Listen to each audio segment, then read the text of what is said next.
I just saw him pick up and run off. Maybe he'll jump across the trail or something. Oh, no, there he is. He's looking at us.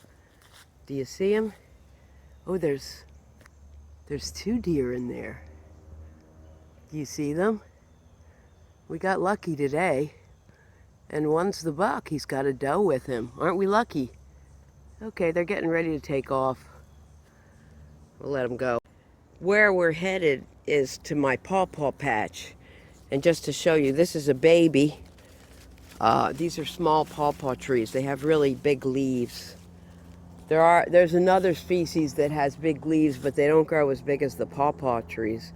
That other species is the, they call it a cucumber tree, and it's a species of magnolia. So, yeah, it's really like about a quarter of a mile into the woods that we get to the pawpaws. But these trees, for some reason, I think the seeds have been getting spread, so they're starting to spread through the forest.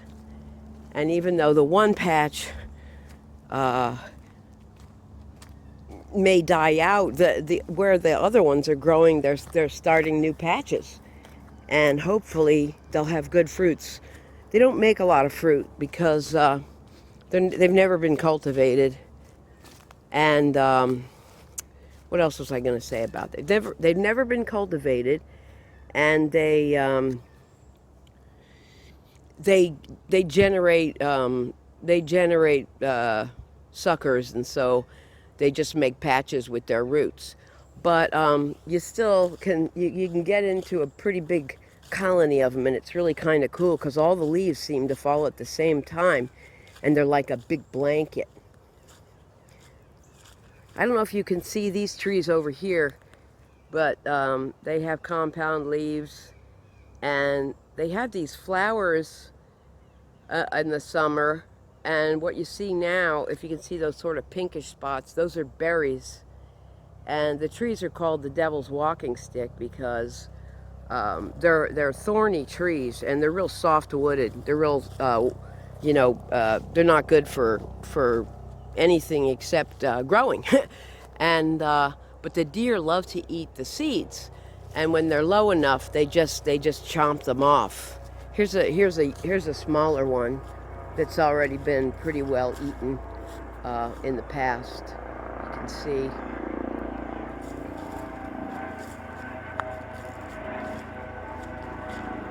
Okay, moving on. Here's a good example. See those pink seeds? I forget what color the flowers are. I think they're white. 20 years in the woods and can't remember the flowers. What color? Okay, so here we are. This is my pawpaw tree that I've been watching. Last year, I found this tree with all these pawpaws on it. Ooh, there's not very many. And I put it on Facebook, and the pawpaws disappeared before they got ripe, or before I got to them. So this year, I keep checking them every week. And, oh, I can't see it. Where is it? Where's the big fat fruit? I'm so blind. Oh, there they are. There you go. So that's what I'm going to pick. And if it's ripe, but I gotta check if it's ripe first. Wow, these really got big. Gotta see. Well, I turn this off for a minute. No, here, I'll just hold this branch with my other hand and get a feel of them. Well, you know, it's barely ripe, but I'm afraid to pick it. But if I do pick it, it might not get ripe. And if I don't pick it, someone else might get it. But maybe I'll leave it for one more week. There's some more of them right here. You can see there's more right there. And there's some more up there. And over there. And over there. And it's really the only tree that ever has like a bunch of fruits on it. You find one here and there on another tree, like Here's a tree with one little lousy fruit on it, but I don't understand why this tree gives a lot of fruit and the others don't, because it's a matter of pollinating the flowers. Okay, these, I guess the deer eat these too. Uh, they're witch hazel bushes. And if you smell them, they smell like witch hazel. Funny thing. Okay. 20 years ago, or 15, when I really started walking in here all the time, this was my pawpaw patch. And the trees weren't so tall. They were about 2/3, half to 2/3 that size. But now they're really tall, most of them. And they have real smooth bark. They say that there's something about the inner bark and I think if you crush the leaves, you can use it as a kind of like as a repellent or a pesticide. But it hasn't been developed yet, unfortunately. The pawpaw is this really amazing tree, and it's really interesting if you Google and look them up, because they're an ancient tree. They're actually a jungle tree, and that fruit that I showed you is it's sort of like a mango. It's got a soft flesh. It's like a cross between a mango and a banana. It's soft flesh, but it's not as stringy as a mango, which a mango isn't stringy, but stringier than a banana, right? And then, but it's like a banana. But there's like, it's just this soft green, kind of emerald green flesh, and it has big brown seeds in it. And of course, you can't eat the seeds, and sometimes they take up most of the fruit. There's a few people in the world who are starting to cultivate them now, but so far they haven't found a way to market yet because of the way they ripen. They're hard to ship. So anyway, we're still walking through it. We went around the bend, and now we're looking at the other side of it. There's a couple other kinds of trees in here, like, I don't know, I think some birch, maples, hickories and stuff, but it's kind of a neat patch because it's mostly pawpaws, except for those big trunk trees, cherry, birch, maple, whatever. Okay, now we're moving on out.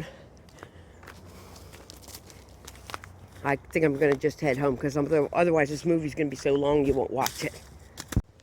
I'm stepping off the trail because I want to show you last week or the week before I came to pick some of these. I only took a little bit, but they were fresh at the time. They're kind of old now. They're starting to rot. But this mushroom is called chicken of the woods, and it is just like chicken when you and I mean, you can eat a lot of it. Could still eat it now, really. It's not bad, but you can see it's definitely old. It used to be bright orange and yellow underneath, like sulfur-colored yellow underneath, like egg yolk. And these have been growing here a lot lately, the last few years. I've only seen this one in this woods so far this year, but they've been growing a lot. Sometimes you'll see like a mushroom, a certain kind of mushroom, grow prolifically for like 5 years in a row, and then all of a sudden you won't see any more of them. About a while back, there were these mushrooms called pheasant back, or I call them tractor seats, but they look like little tractor seats, and they're supposed to be really good, especially when when they've just first popped out of a stump. But that was a while back, and now I just don't see any of them anymore. I might see one or two in the spring, and for a while I could see hundreds. So it's like certain years that must be the right time for them. They just come out, and the same with morels. In the past, there have been a lot of morels, like for a bunch of years in a row, and then all of a sudden, no more mushrooms. Can't find a single one. Oh, this is kind of overgrown. But I wanted to walk through this way because there are these cool sassafras trees, which, by the way, the bark always smells good, even when it's kind of old and dying. Like this is a sassafras tree. It's a dead one. And all these trees that you see up there that are dead are sassafras trees. And what happens is they get a disease that's it's a fungus, and it's called nectria canker. And it makes big cankers on the trees. If the trees live long enough and the fungus takes hold and they grow while they have the fungus. And I'll show you in a minute. But right now I'm just walking, and there isn't one to show you with this canker on it. But right down at the bottom of this little hill, there's a whole bunch. And they're mostly dead and not really interesting looking anymore, but there used to be a lot of them. And when I would walk through here, there would be so many of them. I'd be like, oh, I'm in the forests of Fangorn, you know, like I'm a hobbit and I'm walking through the forest. So let me see if I can find it. Spot. Sun's shining in, so it's kind of a pain. They're getting to be fewer and fewer because they fall on the ground, and then they decay, and you can't find them anymore.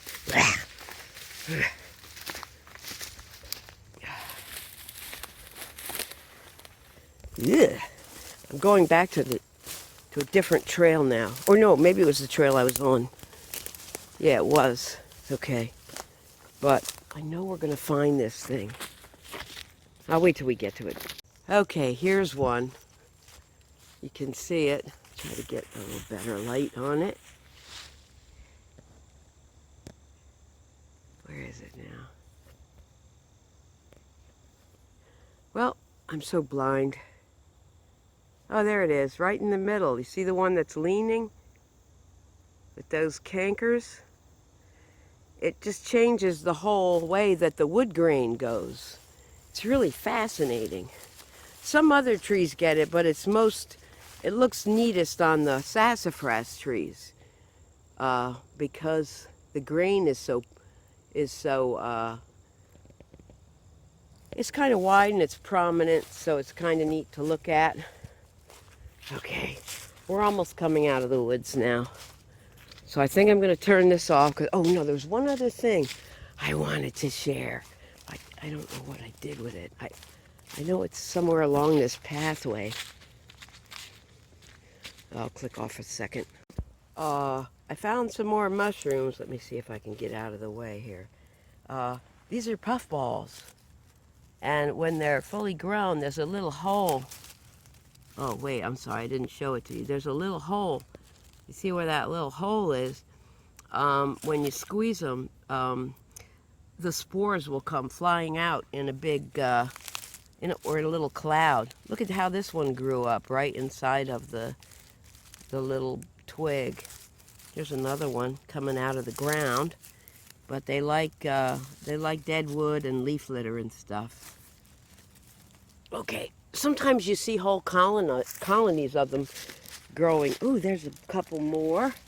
Oh, here's a little family. Hey, little family. Oh no, there's only two, but they're cute. And I found that there's some of the puffballs you can eat. Not these ones, but some kinds of them you can eat. But these are kind of cute looking ones. They're just, they're growing a little family. Okay. I didn't find what it was I wanted to show you yet, but I'm still looking. Here it is. I just found it. I had to look into the sun to show it to you.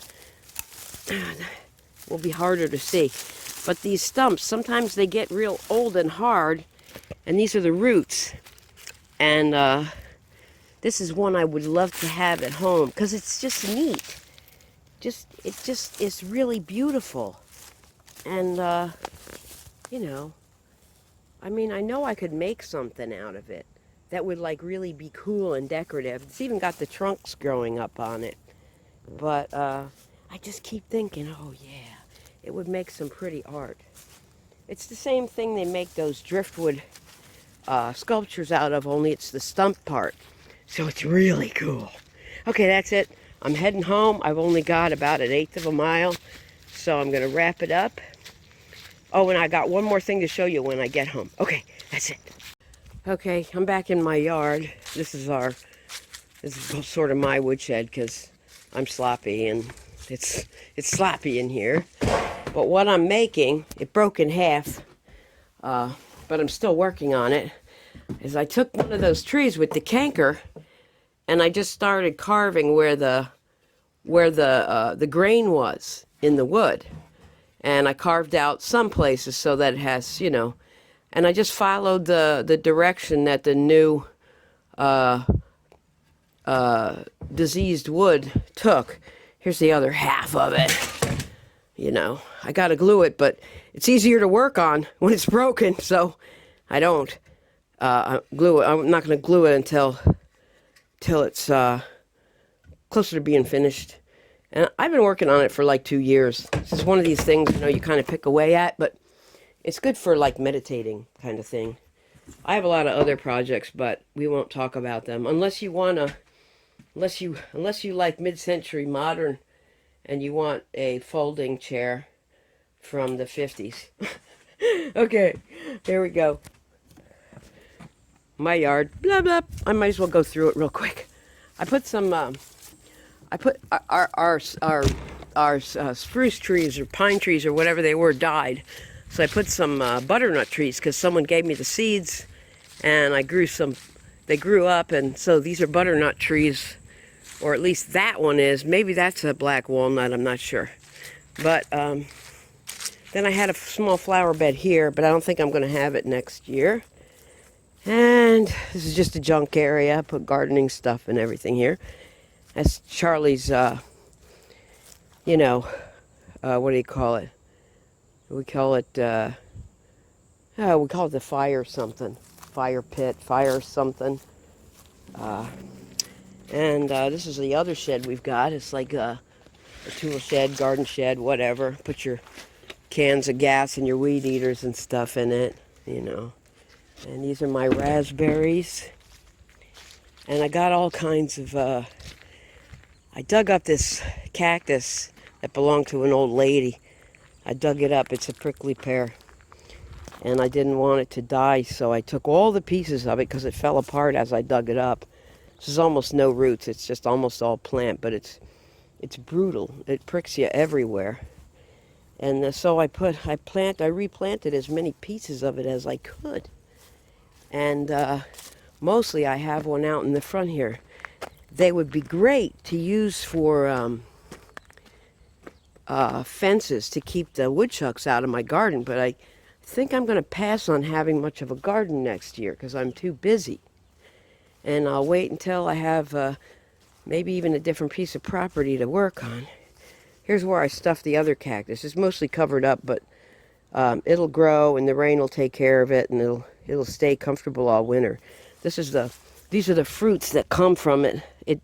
I picked it right when it was fruiting, right after it flowered. So they're probably not going to survive, but it's really cool. They have fruit, and you can actually eat the fruit, which is even better. Ooh, look at that. It turned red. That fruit actually got riper. But anyway, this is, you know, one of them topsy-turvy gardens.